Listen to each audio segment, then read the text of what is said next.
Hi, welcome to Virtual CB1A. This is Miss Rena, and for today's video discussion, we're going to start with Introduction to Statistics. So this is our chapter problem. We will start with this survey question. Do you prefer to read a printed book or an electronic book? So this survey provide data that enable us to improve products or services. Surveys guide political candidates, shape business practices, influence social media, and affect many aspects of our lives. So surveys give us insights into the opinions and views of others. So let's consider this survey question. USA Today survey in which respondents were asked if they prefer to read a printed book or an electronic book. So please take note of these figures. We have, just wait a moment. Okay, we have 281 respondents. So 65% preferred a printed book and 35% preferred an electronic book. Now there is a figure presented to represent these figures. So tingnan natin yung figure. It is in figure 1-1. That is on the second page of your book. So punta tayo dun sa second page. So we are given two different graphs for the problem or for the result, survey result. So from here, meron tayong bar graph. So for the printed, ito yung tall bar. And for the electronic, ito yung short na bar. Meron pa tayong isang representation. So ito yung representation letter B. Pictograph naman siya. We have readers preferring the printed books will be the bigger graph or bigger picture. And then readers preferring e-books, yun yung small na figure or small na drawing. Now let's go back to the survey results. So the survey results suggest that people overwhelmingly prefer reading printed books to reading e-books. So based on our result, 65% ang may gusto ng printed, 35% lang ang may gusto ng e-book. So the graph in figure 1-1 visually depicts the survey results, and they support a claim that people prefer printed books to e-books by a wide margin. Malaki naman talaga yung difference, di ba? From 65% na may gusto ng printed book, 35% lang yung may gusto ng electronic book. One of the most important objectives in this book is to encourage the use of critical thinking so that such results are not blindly accepted. So if we are just presented with the figure, or kung represented lang tayo with the graphs, magkakaroon tayo ng mga maling assumption. Ano yung flaws ng graphs natin? So we have two flaws. We might question whether the survey results are valid, who conducted the survey, and how were respondents selected. Do the graphs in figure 1-1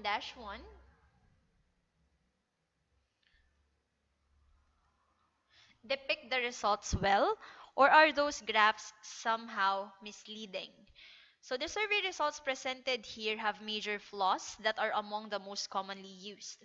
So they are especially important to recognize. So, discuss natin yung dalawang flaws. Flaw number 1, misleading yung graphs. Why? If you take notice, yung scale na ginamit natin dito, it didn't start with 0. So, yung 0 to 30% na supposedly dapat kasama pa dito sa bar na to, hindi siya nakalagay. So, kung ito lang yung titingnan natin, without acknowledging that 30% is the bottom of our scale, pag tinignan natin, disproportionate siya. Parang, katulad ng sabi dito, instead of 2:1, yung dapat ratio nila, it is 8:1. So, kung titingnan mo siya na ganito, to make it even clearer, gawa tayo ng comparison.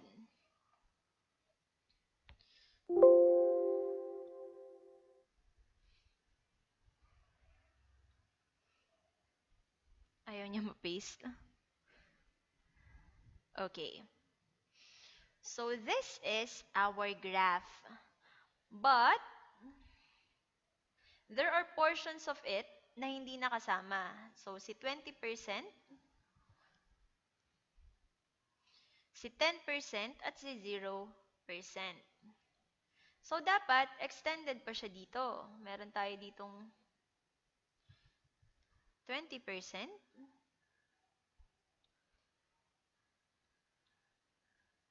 10%, and of course, 0%. So, yung graph, dapat ganito siya kataas. If it started with 0%. And then this one, dapat meron pa siya dito sa bottom. Dapat ganito siya kataas. So, just compare the original graph with the new graph. So, ito yung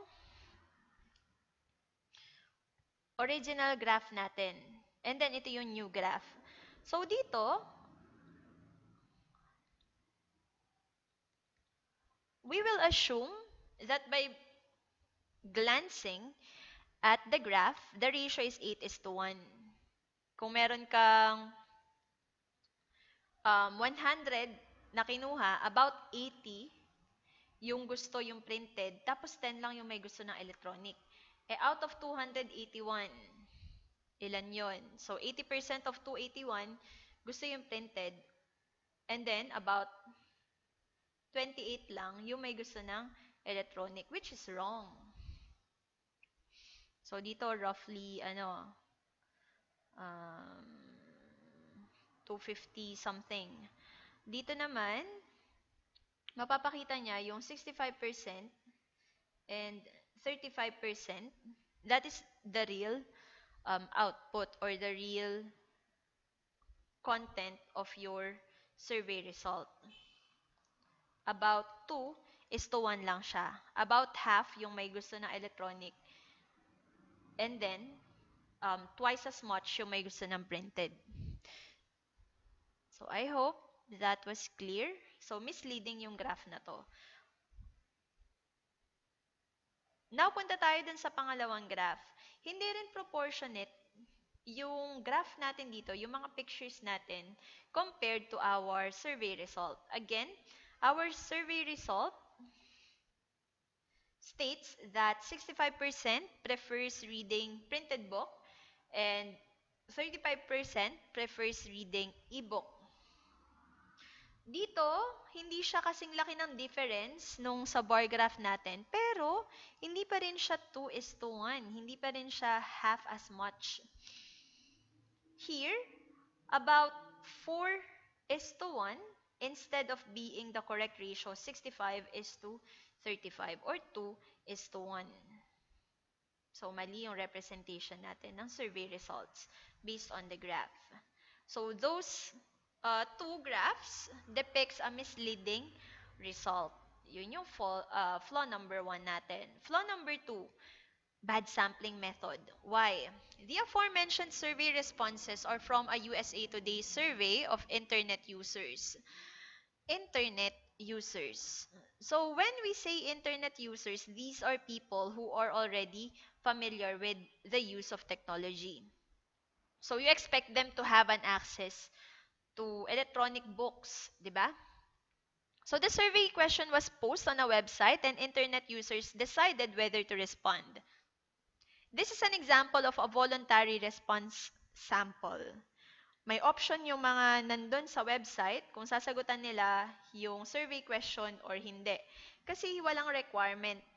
A sample in which respondents themselves decide whether to participate.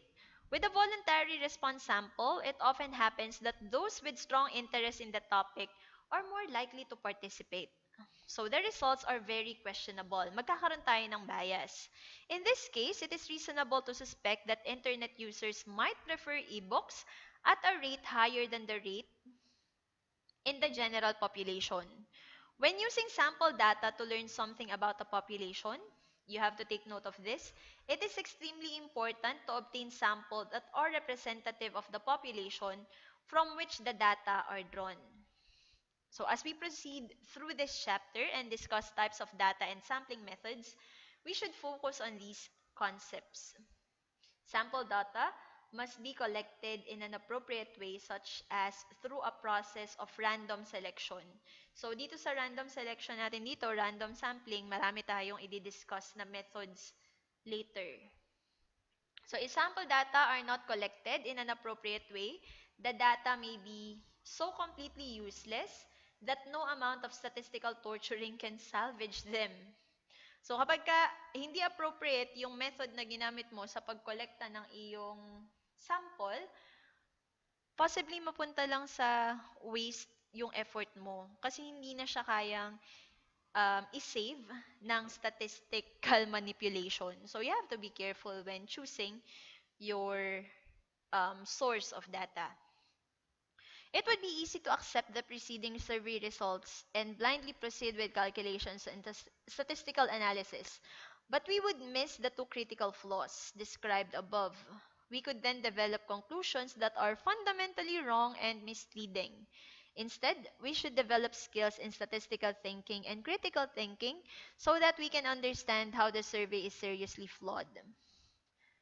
Later on, we are going to cite some examples and then magde-define tayo ng mga flaws. Ano yung mga mali dun sa mga situation natin.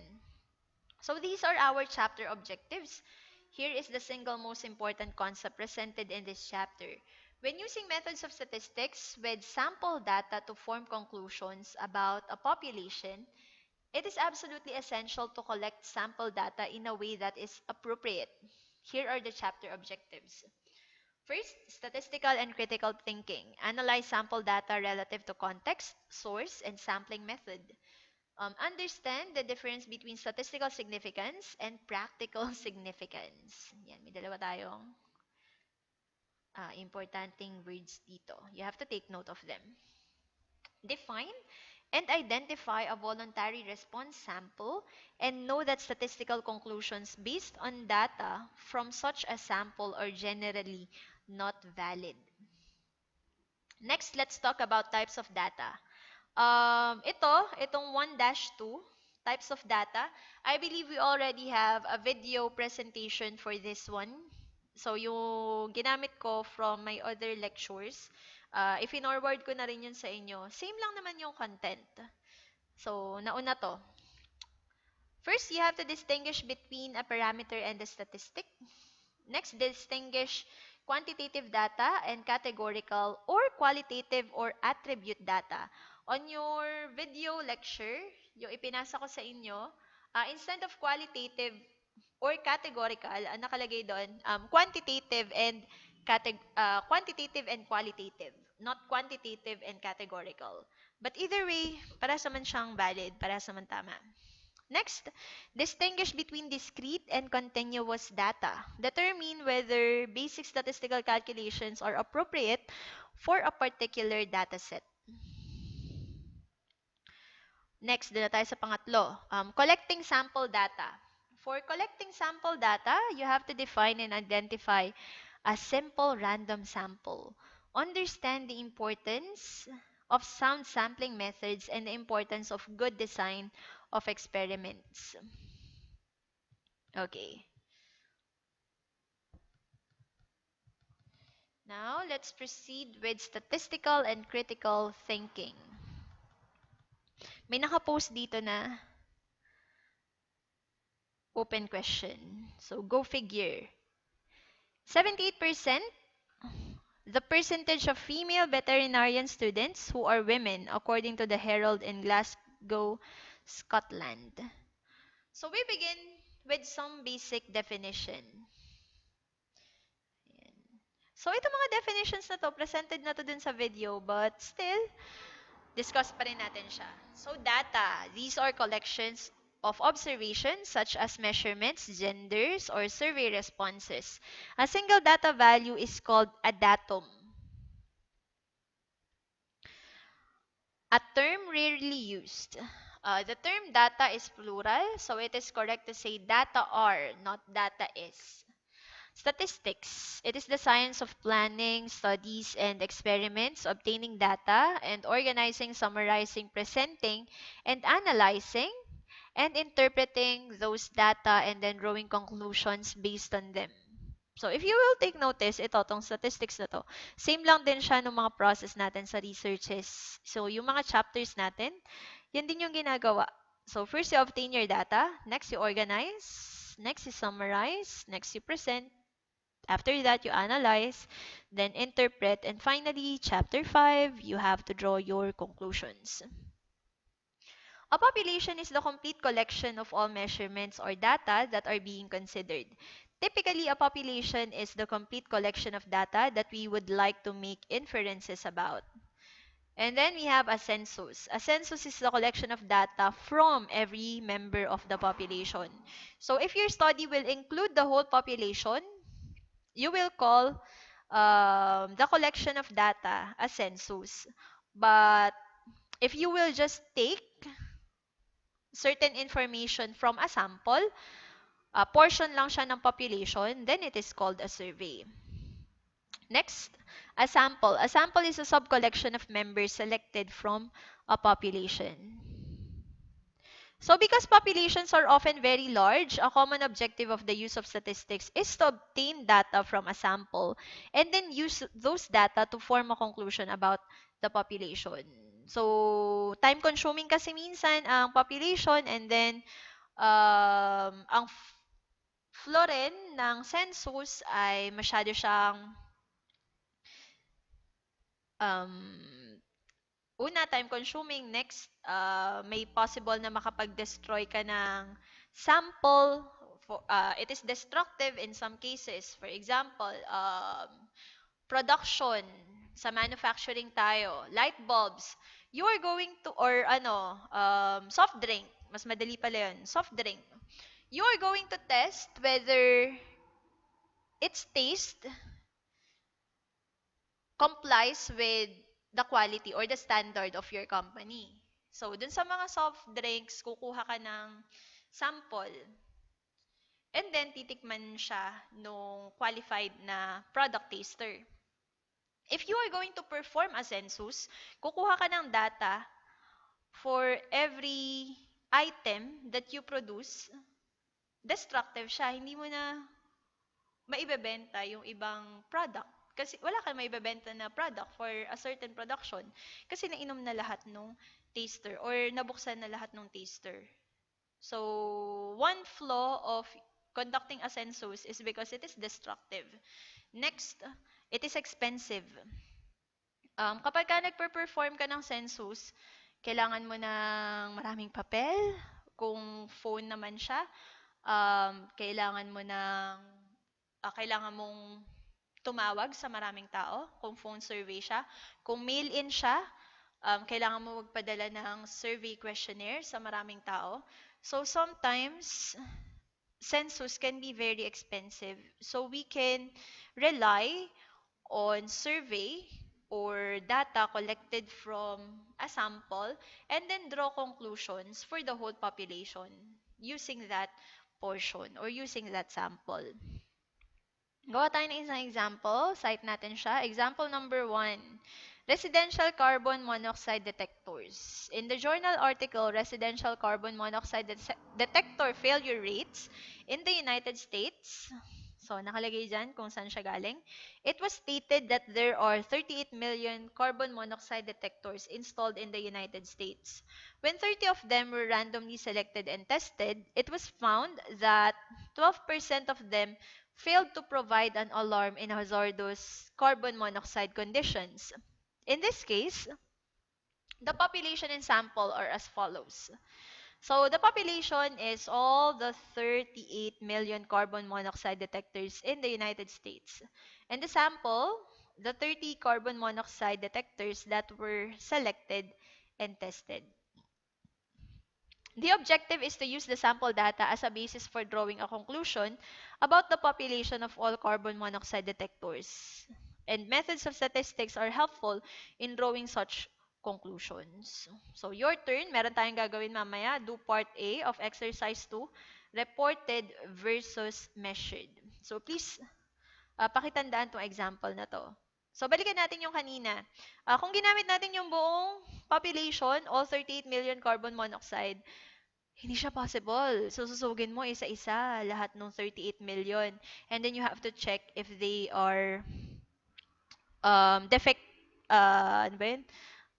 May defect or wala. If they are defective or not. So, imposible siya. So, instead, you just perform a simple random sampling of 30 carbon monoxide detectors. We now proceed to consider the process involved in statistical study. So we have figure 1-2 for a summary of this process, and note that the focus is on critical thinking, not mathematical calculations. So thanks to wonderful developments in technology, we have powerful tools that effectively do the number crunching so that we can focus on understanding and interpreting results. So dito po sa ating discussion of elementary statistics, we will focus more on interpreting and analyzing. And then yung mga mathematical calculation, gagamitan na natin siya ng mga software.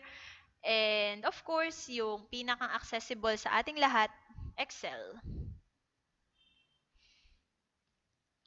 So, let's start with prepare. Context. Figure 1-2 suggests that we begin our preparation by considering the context of the data. So, let's start with context by considering the data in Table 1-1. So, meron tayo ditong pleasure boats and manatee fatalities from both encounters. So, pleasure boats, tens of thousands. So, we have 99, 99, 97, 95, 90, 90, 87, 90, 90. Manatee fatalities, we have 92, 73, 90, 97, 83, 88, 81, 73, and 68. So our problem here is to determine whether there is a relationship between the number of boats and numbers of manatee deaths from boats. This goal suggests a reasonable hypothesis. As the number of boats increase, the number of manatee deaths increase as well. So if you have 99,000 pleasure boats, meron tayong fatalities na 92. For 99,000, again, we have 73. And then you will see that as the values increase, nag-increase din yung fatalities natin ng manatee. So after that, you have to consider your source of data. Usually, ginagamit natin yung term na, sulat ko siya dito, kasi wala siya dito sa book na ginagamit natin. On some books, you will encounter the word sampling frame. So when we say sampling frame, this is actually a list. So this is the list of all the members of your population wherein you will perform sampling. So for example, gagawa tayo ng survey dito sa Paite. Sino-sino yung mga respondents na kukunin natin? Di ba you have to have a list before you can choose among them? So pwede tayong kumuha ng listahan ng ng mga resident sa Paite from the municipal office or from the civil registrar. Pwede rin naman na sa COMELEC, list of voters, kung adults na yung mga kailangan nating respondents. So basically, a sampling frame is just a list of all the people to be included in your study. It is a list that you will use to define your sample. Ayan. So, figure 1-2, kanina pa natin siya nababanggit pero hindi pa natin siya nakikita. So, ito yung figure 1-2. Later on, i-discuss natin siya isa-isa. Okay? This is the process of, or the correct process in performing statistical analysis. So, sampling method suggests that we conclude our preparation by considering the sampling method.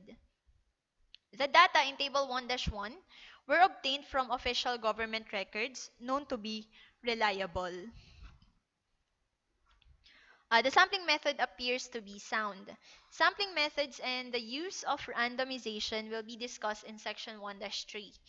But for now, we stress that a sound sampling method is absolutely essential for good results in a statistical study. It is generally a bad practice to use voluntary response or self-selected samples even though their use is very common. Very convenient kasi ang voluntary at saka self-selected. Pero, very convenient siya, pero ang laki ng bias.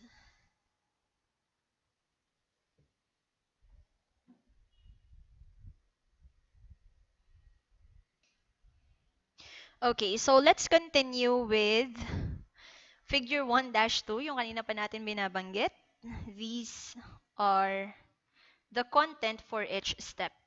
So first, we have prepare. So under preparation stage, meron tayong tatlo. Una, context. Next, source of the data. And finally, sampling method. For the context, you have to analyze what do the data represent. Next, you have to decide what is the goal of the study. For the source of data, you have to decide on where to get your data from. Dapat reliable siya. Or the data from a source with a special interest so that there is a pressure to obtain results that are favorable to the source. So, dapat wala tayong bias. Iiwasan natin yon. So, kapag kumuha kayo ng sampling frame, baka may mga tinanggal doon yung magbibigay sa inyo ng sampling frame in order to manipulate your statistical result. So, you have to make sure na hindi bias yung source nyo ng data or hindi bias yung magbibigay sa inyo ng sampling frame. Next, sampling method. Were the data collected in a way that is unbiased or were the data collected in a way that is biased, such as a procedure in which respondents volunteer to participate? Gawa pa tayo ng isang example for bias and not biased. For example, you are asked whether or not you like the administration of our current president. Siyempre, di ba, mag-i-induce yun ng fear dun sa iba. Even though they want to say no, they cannot say no kasi may fear. So, those who will say yes, those are the solid supporters, probably.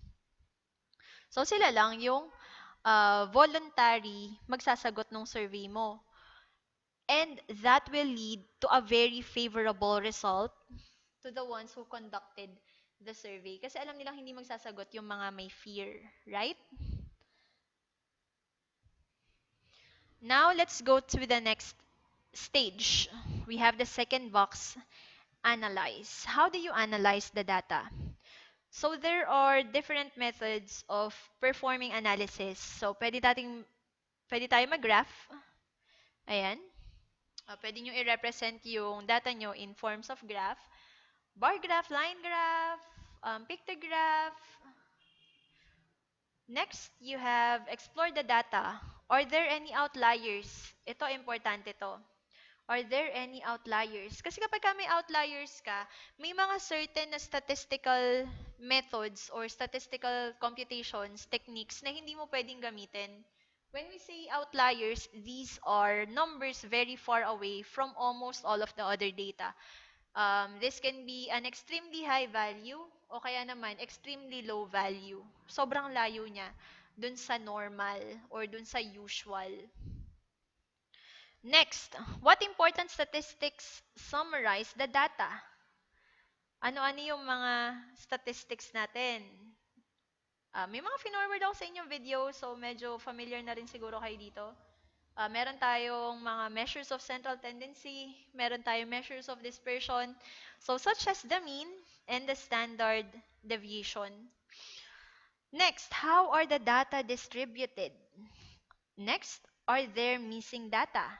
Next, did many selected subjects refuse to respond? Yan yung mga mahalagang question natin for the analysis. And finally, apply statistical methods. So, kapag ka na-determine mo na kung ano yung mga pwede mong gamitin na statistics to summarize the data, mag-compute ka na.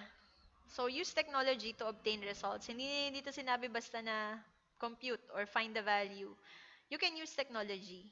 Later on, gagamit tayo ng Excel and SPSS. Also, if I can secure a copy, R. Gagamit din tayo ng R. Next, conclude. Ayan na. Ang question dito ay significance. Do the results have statistical significance? Next, do the results have practical significance? We are going to differentiate these two on the latter chapters. Okay? Balik tayo sa definition. Ayan. A voluntary response sample or self-selected sample is one in which the respondents themselves decide whether to be included. The following types of polls are common examples of voluntary response samples. By their very nature, all are seriously flawed because we should not make conclusions about a population on the basis of samples with a strong possibility of bias. Ano yun? Internet polls. Sino lang ang makakapagsagot nito? Siyempre, kung sino lang yung may access sa internet. So, in which people online can decide whether to respond. Dito pa lang tanggal na yung tanggal na yung malaking portion ng population mo. Kasi yung mga non-internet users, di na sila kasali. Next, mail-in polls, in which people can decide whether to reply or not. Next, telephone call-in polls, in which newspaper, radio, or television announcements ask that you voluntarily call a special number to register your opinion.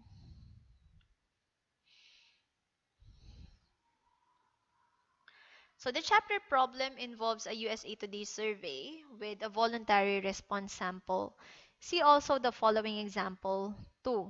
So this is another example of a voluntary response sample.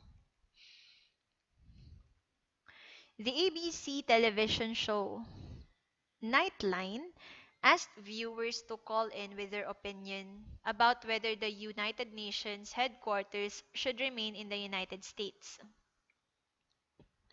Viewers then decided themselves whether to call with their opinions, and 67% of 186,000 respondents said that the United Nations should be moved out of the United States. In a separate and independent survey, 500 respondents were randomly selected and surveyed, and 38% of this group wanted the United Nations to move out of the United States. The two polls produced dramatically different results. Almost half, 'di ba? So 67% nung unang survey out of 186,000 respondents. And then nung samples, ito ay voluntary response ha, yung 67%. And then on a separate survey, meron tayong 38% lang out of 500 respondents. And these are randomly selected and surveyed. So wala tayong bias, unlike on this one here. Kasi kung sino lang yung interested dun sa topic, kung sino lang yung may care, sila lang yung sasagot, di ba? So, ang dami nila, 67%. Eh dito, no matter what the opinion or preference of the respondent is, kasali sila basta nakasama sila dun sa sample, nung nag-random sampling. The two polls produced dramatically different results. Even though the Nightline poll involved 186,000 volunteer respondents, the much smaller poll of 500 randomly selected respondents is more likely to provide better results because of the far superior sampling method. Ayan. Dun sa process natin kanina, analyze. So, graph and explore. An analysis should begin with appropriate graphs and explorations of the data. Graphs are discussed in Chapter 2 and important statistics are discussed in Chapter 3. So, hindi pa tayo makakapag-produce ng output for Graph and Explore. Kasi mamaya pa natin siya i-discuss. Next, apply statistical method. Again, hindi pa natin to na-discuss. Later chapters describe important statistical methods, but application of these methods is often made easy with technology. So, meron tayong calculators, statistical software packages. A good statistical analysis does not requires strong computational skill. A good statistical analysis does require using common sense and paying careful attention to sound statistical methods. So since meron na nga tayong technology, pwede nyo na siyang i-compute using different statistical softwares, and meron din tayong instance sa calculator. Punch lang kayo ng punch ng value, hindi nyo na kailangan tandaan yung formula. Ang kailangan nyo na lang mag-develop ng common sense and critical thinking, of course.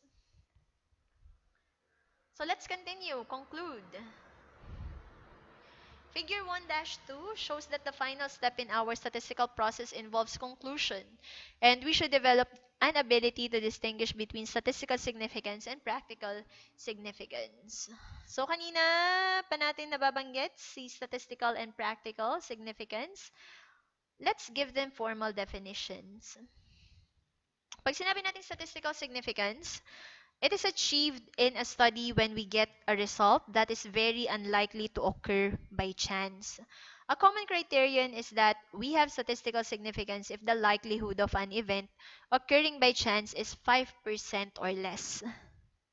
Some examples are getting 98 girls in 100 random births is statistically significant because such an extreme outcome is not likely to result from random chance. Next, getting 52 girls in 100 births is not statistically significant because that event could easily occur with random chance. Next, practical significance. It is possible that some treatment or finding is effective, but common sense might suggest that the treatment or finding does not make enough of a difference to justify its use or to be practical. So let's see example number 3 so we can understand the difference between these two significance. Mamaya basahin natin tong publication bias. Or, kayo na lang pala yung magbasa. Kasi wala na tayong time. Statistical significance versus practical significance. Pro-care industries once supplied a product named gender choice that supposedly increased the chance of a couple having a baby with the gender that they desired. In the absence of any evidence of its effectiveness, the product was banned by the Food and Drug Administration as a gross deception of the consumers. But suppose that the product was tested with 10,000 couples who wanted to have baby girls, and the results consist of 5,200 baby girls born in the 10,000 births. This result is statistically significant because the likelihood of it happening due to chance is only 0.003%. So, chance doesn't seem like a feasible explanation. That 52% rate of girls is statistically significant. But it lacks practical significance because 52% is only slightly above 50%, and we only have two genders. You can either have a boy or a girl as a child.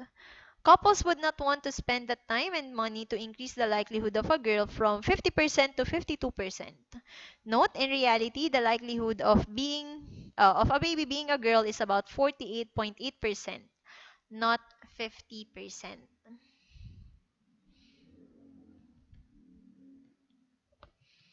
So, analyzing data, potential pitfalls. First, we have misleading conclusion. When forming a conclusion based on statistical analysis, we should make statements that are clear, even to those who have no understanding of statistics and its terminology. We should carefully avoid making statements not just justified by the statistical analysis. For example, later in this book, we introduce the concept of a correlation or association between two variables, such as numbers of registered pleasure votes and numbers of manatee deaths from encounters with boats. A statistical analysis might justify the statement that there is a correlation between numbers of boats and numbers of manatee fatalities, but it would not justify a statement that an increase in the number of boats causes an increase in the number of manatee fatalities. Such a statement about causality can be justified by physical evidence, not by statistical analysis. So you have to take note of this one. Correlation does not imply causation. So, hindi ibig sabihin na may relationship sila, ay kinukos na nung isa yung outcome. Sample data reported instead of measured. When collecting data from people, it is better to take measurements yourself instead of asking subjects to report results. Ask people what they weigh, and you are likely to get their desired weights, not their actual weight. For example, tinanong mo yung isang tao, ano yung waistline mo? If she thinks or he thinks that his or her waistline is embarrassing, pepekein niyan yun. Hindi niya ibibigay sa'yo yung totoong data niya. Ganon din sa weight. Pag tinanong mo, anong timbang mo? If she or he thinks that his weight is embarrassing, hindi siya magsasabi ng totoo. So instead of getting reported results, it is better to measure the data yourself or weigh them yourselves. Dala ka ng weighing scale. Timbangin mo sila. Ganun. Or you can also get the data from reliable sources. For example, doctors who will not fake the output or who will not manipulate the data that they will hand you. People tend to round, usually down, sometimes way down. When asked, someone with a weight 187 pounds might respond that he or she weighs 160 pounds. So, nawala yung 27 pounds, di ba? Accurate weights are collected by using a scale to measure weights, not by asking people what they weigh. Next, loaded questions. If survey questions are not worded carefully, the results of a study can be misleading.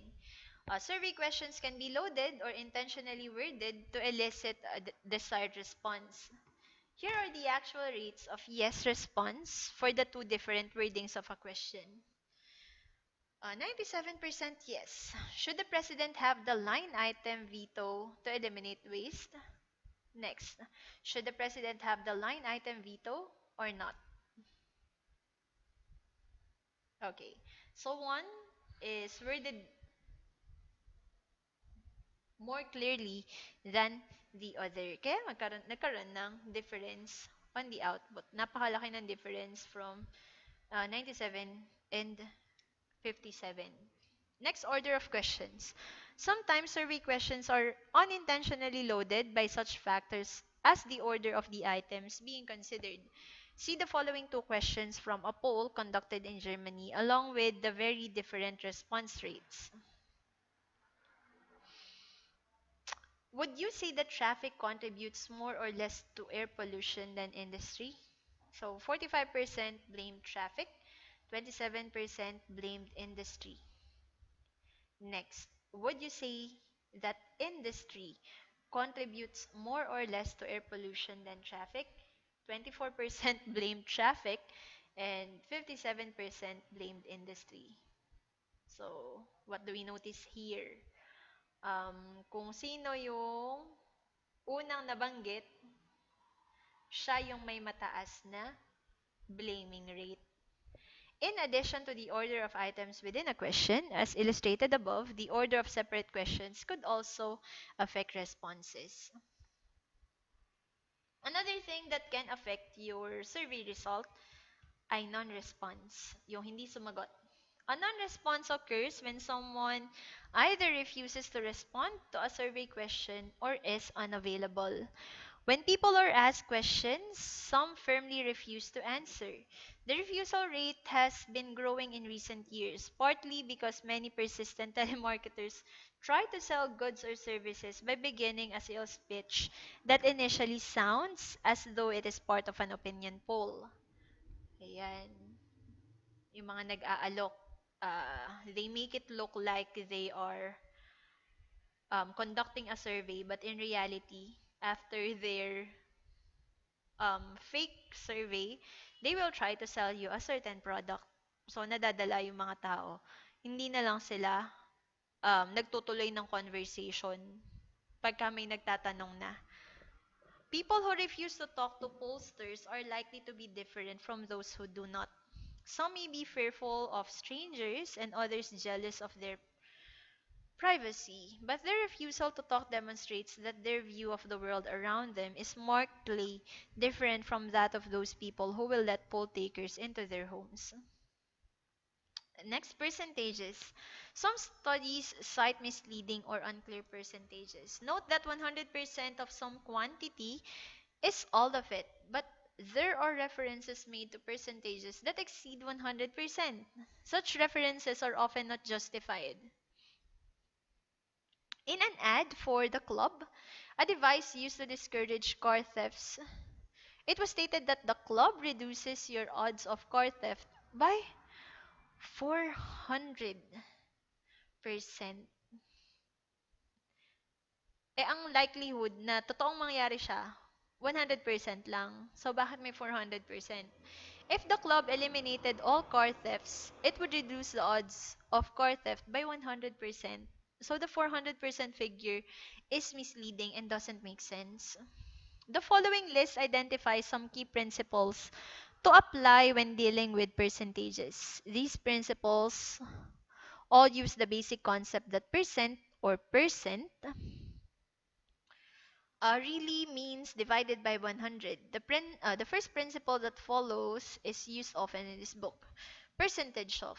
To find the percentage of an amount, replace the percent symbol with division by 100.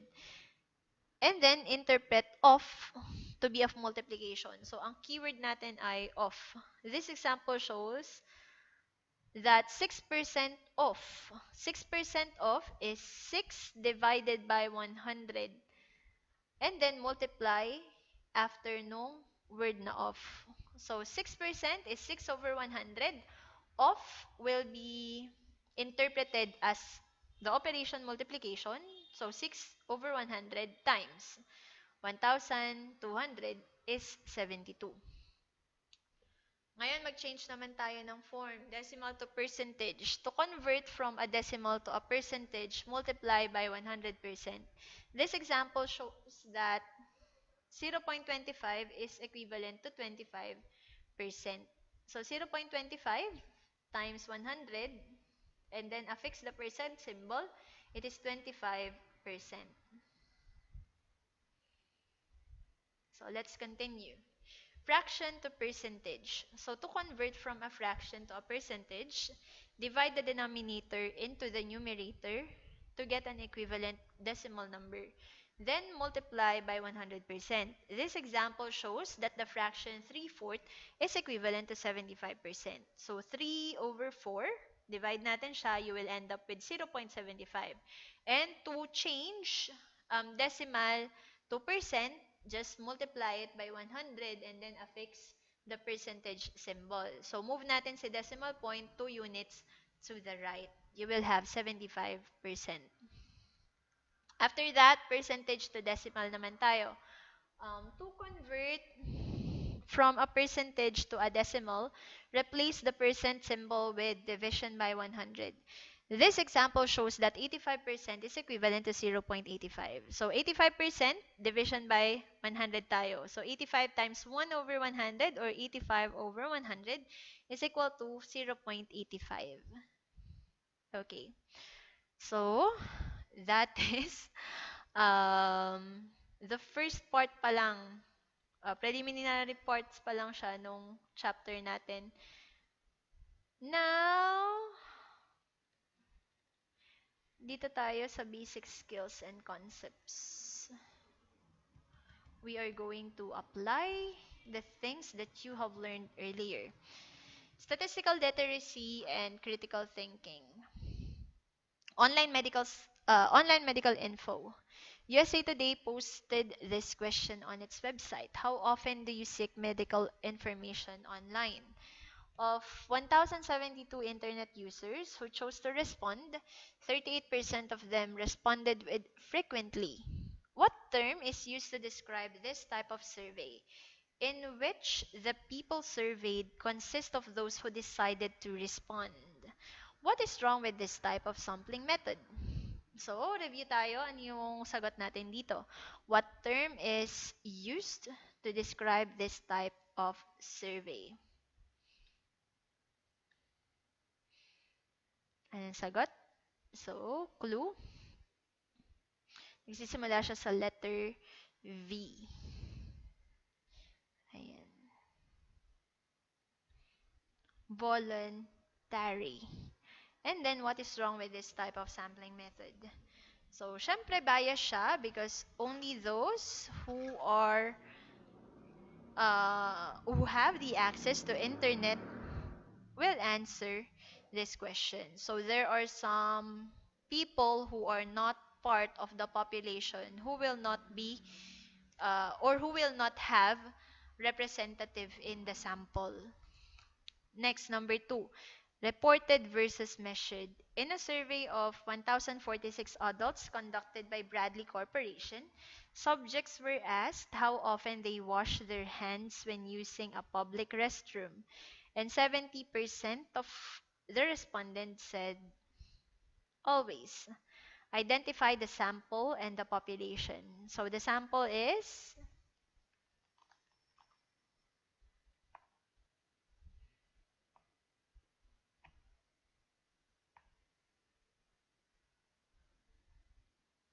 and the population is, okay.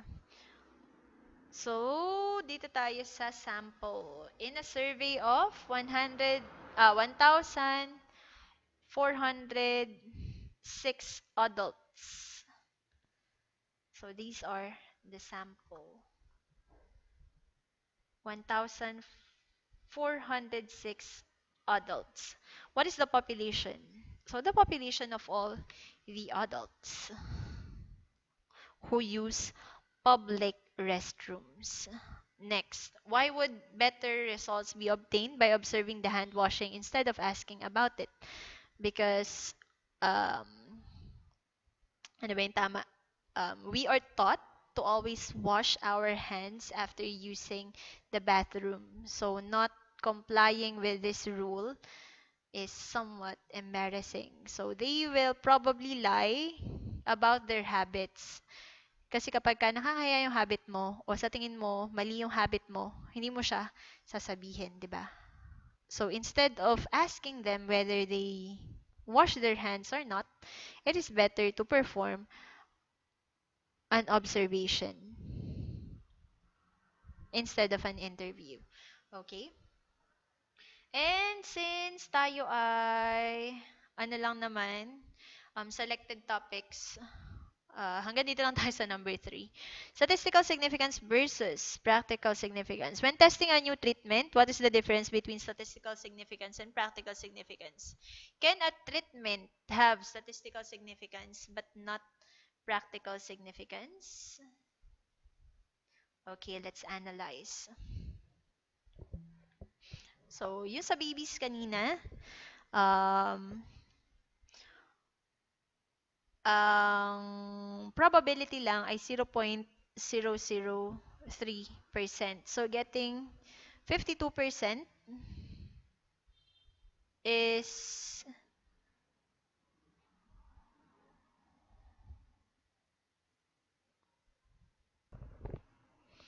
okay, so balikan natin. Sorry, may kumatok. Statistical significance versus practical significance. When testing a new treatment, what is the difference between statistical significance and practical significance? Can a treatment have statistical significance but not practical significance?